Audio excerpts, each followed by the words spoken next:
தெரிவித்துக் கொள்கின்றேன். நாம் ஒரு முக்கியமான காலகட்டம், ஒரு நம்பிக்கை கொடுக்கக்கூடிய வெற்றி தந்த ஒரு காலகட்டத்தில் இருக்கின்றோம். 500 ஆண்டுகள் தொடர் போராட்டம். நம்ம மரியாதா புருஷோத்தமன் ராமனுடைய திரு ஆலயத்தை இழந்து 500 ஆண்டுகள் அதற்காக போராட்டம். அப்படி போராட்டத்தில் 75 போர்கள் நடந்து 77 போர்கள் நடந்து 3.5 லட்சம் ராம பக்தர்களை பலிதானமாக்கினார்கள். அப்படிப்பட்ட அந்த ராமர் திருக்கோயில் ராம ஜென்ம பூமியிலே நமது ராமனுக்கு அற்புதமான ஆலயம் எழப்போகின்ற அந்த அற்புதமான காலகட்டத்திலே நம்முடைய வாழ்க்கையில் ஒரு அற்புதமான காலகட்டம்.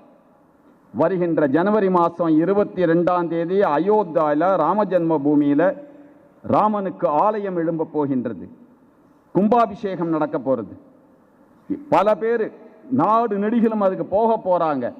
நாம கூட ஸ்வயம் சேவகர்கள்லாம் என்ன பண்ண போகிறோம், அதை கொண்டாட போகின்றோம் பெரிய அளவிலே. எப்படி நம்ம ஊரில் இருக்கக்கூடிய, நம்ம வீட்டு பக்கத்தில் இருக்கக்கூடிய ஏதாவது ஒரு கோவிலிலே எல்லா இந்து சமுதாயத்தை ஜாதி பேத தீண்டாமை இல்லாமல் ஒன்றிணைத்து அங்கு ராமனுக்கு மதியம் 12லேருந்து 2 மணி வரைக்கும் 22ஆம் தேதி அன்னைக்கு நாம் பூஜை செய்ய போகின்றோம், பஜனை பாட போகின்றோம், ராமநாம மந்திரத்தை சொல்ல போகின்றோம்.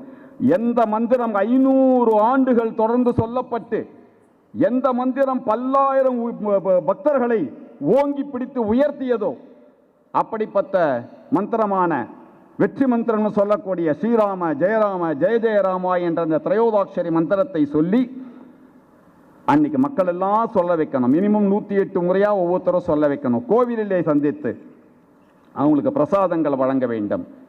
அன்று மாலையிலே எல்லா ஆச்சாரியர்கள், அனுபூதிகள், யோகிகள், மகான்கள்லாம் சேர்ந்து நமக்கு வழிகாமிச்சிருக்காங்க. என்ன சொல்லியிருக்காங்க, எல்லா இந்துவும் அவரவர்கள் வீடு வாசலிலே அன்று தீபாவளி கொண்டாடிட வேண்டும். ஜனவரி 22 அப்படின்னா என்ன, வீட்டு வாசல்ல தீப வரிசைகள் வைத்திட வேண்டும். குறைந்தபட்சம் 5 விளக்கையாவது வீட்டு வாசல்ல ஏத்தணும். வீடே ஒளிர்மயமாக ஆக வேண்டும். தேசமே ஒளிர்மயமாக ஆகிட வேண்டும். நாடு நெடுகிலும் 140 கோடி மக்களும் வீட்டு வாசலிலே திருவிளக்கு ஏற்றி அந்த ராம ஜென்ம பூமியிலே ராமனாலயம் அமைந்து விட்டது என்ற வெற்றி செய்தியை உலகத்திற்கு சொல்லிட வேண்டும். அப்படி ஒரு வேண்டுகோளை வைத்திருக்கின்றார்கள். அன்று பட்டாசு வெடிக்கணும், பிரமாதமாக கொண்டாடணும். நாமெல்லாம் அதற்காக கூட தயாராகி கொண்டிருக்கின்றோம். இந்த 500 ஆண்டு தவம் அதனுடைய தொடர்ச்சி 22ஆம் தேதி அந்த கும்பாபிஷேகத்தோடு இருக்கும். சட்டபூர்வமாக வெற்றி பெற்ற விஷயம் அது. இந்த தேசம் ஒன்று. ராஷ்டிரிய ஸ்வயம் சேவகம் சங்கம் சொல்கின்றது, கன்னியாகுமரி முதல் காஷ்மீரம் வரை, கட்ச் முதல் காமாக்கியா வரை, அருணாச்சல பிரதேச வரை பாரதம் ஒன்று. ஒரே நாடு, ஒரே மக்கள், ஒரே பண்பாடு. ராமமனோகர் லோகியான் ஒரு சோசியலிச கட்சியினுடைய தலைவராக இருந்தவர்.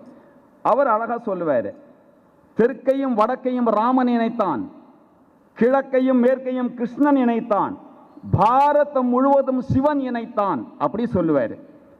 நாம 3 பேரும் ஒன்றா